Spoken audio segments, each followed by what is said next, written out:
রাজনৈতিক পট পরিবর্তনের পর জামিনে কারাগার থেকে বেরিয়ে এসেছেন ইসলামী ছাত্র শিবিরের নাসির উদ্দিন।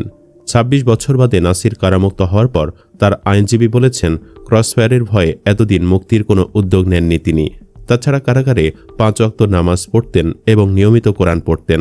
বাহিরের জগতের তুলনায় কারাগারে নিরাপদ এবং ইসলাম চর্চা করতে সহজ হতো তার জন্য।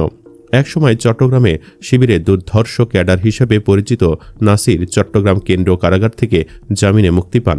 তাকে নিতে কারাগারের সামনে ছিলেন পরিবারের সদস্য সহ সংগঠনের নেতারা। এটা অনেকটা সমাজে থাকা এক ধরনের বিচ্ছিন্নতাও বটে, যেখানে কারাগার যেমন তার জন্য নিরাপত্তা এবং এক ধরনের আত্মপ্রকাশের জায়গা হয়েছে, তেমনি বাহিরের সমাজে থেকে তাকে হয়তো অন্য অনেক চ্যালেঞ্জ মোকাবেলা করতে হতো।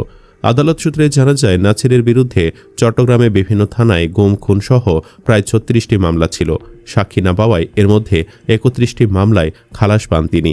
এর মধ্যে রয়েছে অধ্যক্ষ গোপাল কৃষ্ণ মোহরি হত্যা, Hathazari triple murder, Chattogram polytechnic ইনস্টিটিউটে জমির উদ্দিন হত্যা মামলা সহ আরও বেশ কয়েকটি চাঞ্চল্যকর মামলা।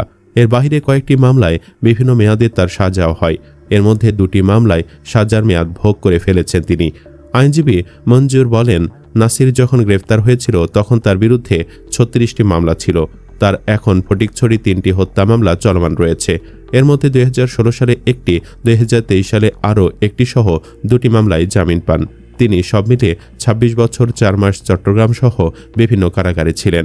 জামিনের উদ্যোগ এখন নেওয়ার বিষয়ে তিনি বলেন, এতদিন ক্রসফায়ারের ভয়ে কারাগার থেকে বেরিয়ে আসার আগ্রহ দেখায়নি নাসির ও তার পরিবারের লোকজন, কিন্তু দেশে এখন ক্রসফায়ার নেই, আর উনিও এখন স্বেচ্ছায় বাহিরে বেরিয়ে আসার আগ্রহ দেখিয়েছেন। তিনি আর কারাগারে আর থাকতে চান না, একটু আলো বাতাস নিতে চাইছেন।